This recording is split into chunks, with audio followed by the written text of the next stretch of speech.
గతంలో 10 సంవత్సరాలు ప్రభుత్వం పరీక్షలు పెట్టట్లేదు, ఉద్యోగ అవకాశాలు ఇవ్వడం లేదు, ఉద్యోగ నియామకాలు చేపట్టడం లేదని పిల్లలు ధర్నాలు దీక్షలు చేశారు.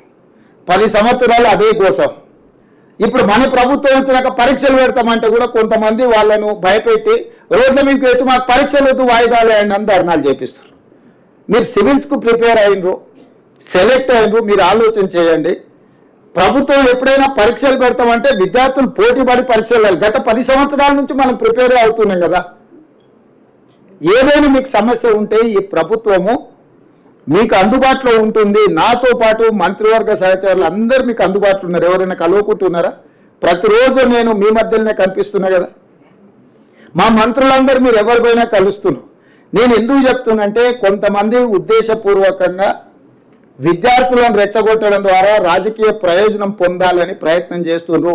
గతంలో ఈ రకంగా లబ్ధి పొందినరు, గతంలో ఈ రకంగా రెచ్చగొట్టి పిల్లల ప్రాణాలను ఆత్మ బలిదానాలను చేసి ఆ పిల్లల ప్రాణాల పునాదుల మీద అధికారంలోకి వచ్చిండ్రు.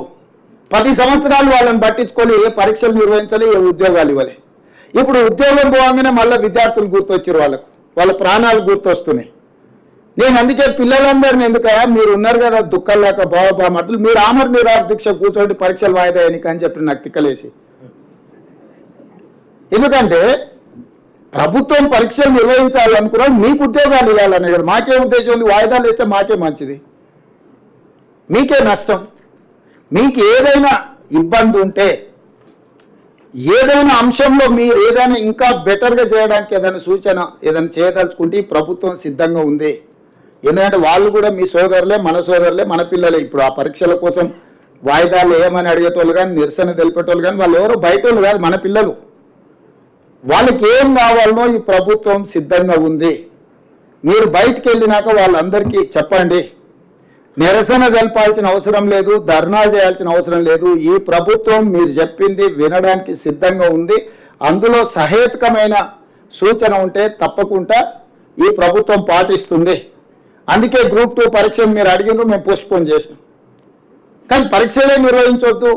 ఎందుకంటే పరీక్షలు నిర్వహిస్తే పిల్లలందరికీ ఉద్యోగాలు వస్తే వాళ్ళకి ఇంధనం ఉండదు, వాళ్ళ రాజకీయ మనుగడకే ప్రమాదం వస్తుందని చెప్పి కొంతమంది కుట్రలు చేస్తున్నారు. కాబట్టి కుట్రలలో పడకండి.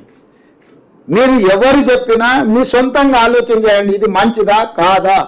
ఈ ప్రభుత్వం ఉద్యోగాలు ఇవ్వడం వల్ల ఎవరికి లాభము, ఎవరికి నష్టము, ఈ ప్రభుత్వం పరీక్షలు నిర్వహిస్తే ఎవరికి మేలు జరుగుతుంది.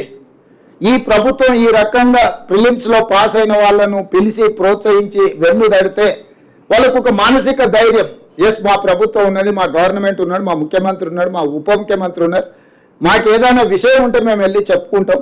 ఈ సచివాలయం మాది ఇవ్వాలి, లోపలికి వస్తే మీ కాన్ఫిడెన్స్ లెవెల్ ఎంత పెరిగి ఉంటుంది.